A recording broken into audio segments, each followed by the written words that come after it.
ধন্যবাদ sir. Sir চেয়ারটা একটু সরিয়ে নিতে পারেন?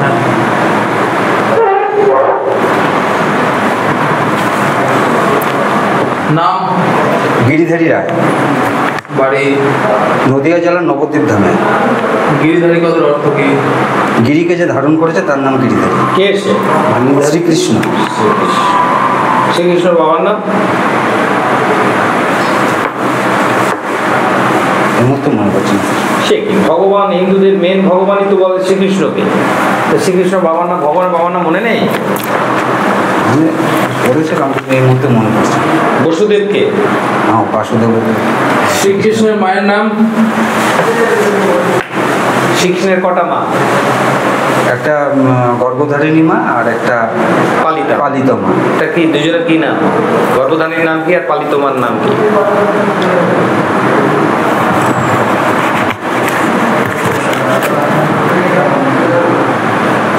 গর্ভধারিণী মা দেবকী আর পালিতা মা যশোদা। বেশ, 50 নম্বর। গিরিধারী পঞ্চায়েত ব্যবস্থা 30 স্তর বিশিষ্ট। মধ্যম স্তরের নাম কি? পঞ্চায়েত সমিতি স্যার। পঞ্চায়েত সমিতির আধিকারিক যিনি, ওনাকে কি নামে ডাকা হয়? সভাপতি। আধিকারিক, অফিসার, বিডিও। তারা কোন পরীক্ষার মাধ্যমে নির্বাচিত হয়? WBCS। কোন পদ পেলে তারা WBCS হয়? BDO posting. হ্যাঁ, কারা কি পদ পেলে তারা? 3টে ক্যাটাগরি হয়, A category, B category, C category. এই ক্যাটাগরি বিশেষ পরীক্ষায় কোন ক্যাটাগরি হলে বিডিও সাহেব হওয়া যায়? A category. এক্সিকিউটিভ ক্যাটাগরি পেলে তবে গিয়ে বিডিও হতে পারে। আচ্ছা, বেশ। তারপর গিরিধারী সর্বোচ্চ স্তরের নাম কি পঞ্চায়েত ব্যবস্থায়? পঞ্চায়েতের সর্বোচ্চ পদ? সর্বোচ্চ স্তর? সভাধিপতি। সর্বোচ্চ স্তর? আচ্ছা, জেলা পরিষদ। জেলা পরিষদ। জেলা পরিষদের প্রধানকে কি বলা হয়? সভাধিপতি। সভাধিপতি নির্বাচিত হয়ে ন্যূনতম কত বয়স হয়? সভাধিপতি হতে গেলে 21 বছর। MLA এর ফুল ফর্ম কি? Member of legislative assembly. বাংলায় কি বলা হয়?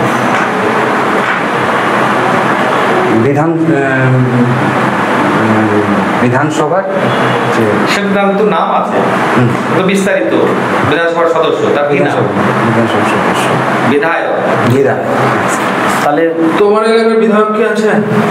মাননীয় পুণ্ডরীকাক্ষ সাহা মহাশয়। ওটা কত নম্বর বিধানসভা? 84 নম্বর বিধানসভা। কি নাম? 84তম নবদ্বীপ বিধানসভা। এমপির ফুল ফর্ম কি? Member of parliament. এমপি কয় প্রকারের হয়?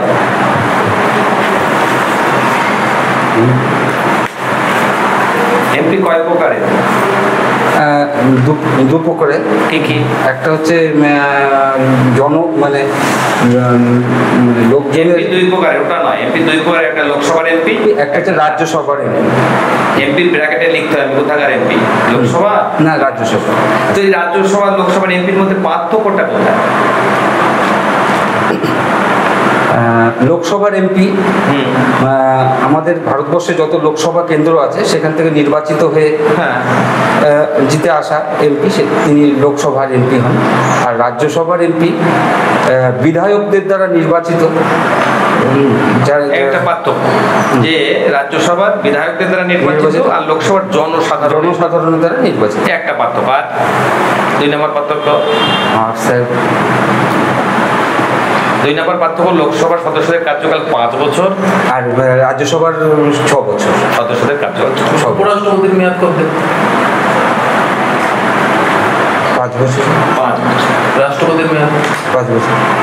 রাষ্ট্রপতি আছেন কে বর্তমানে? মাননীয়া দ্রৌপদী মুর্মু মহাশয়। এবার বলি, এই যে উপরাষ্ট্রপতি কাদের ভোটে নির্বাচিত হন? উপরাষ্ট্রপতি মনোনীত স্যার।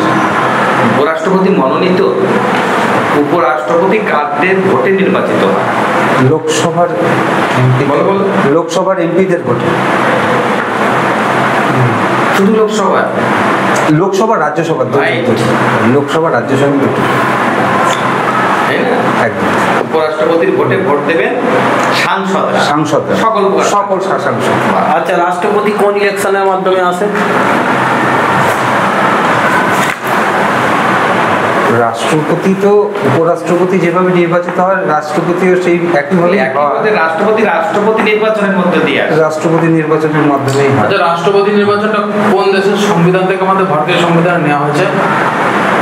আমেরিকা। আমেরিকার সংবিধান তো রাষ্ট্রপতি জনগণের ভোটে হয়, আমাদের মতো হয় না। জনগণ ভোটে প্রতিনিধি করে। আইরিশ সংবিধান। আইরিশ।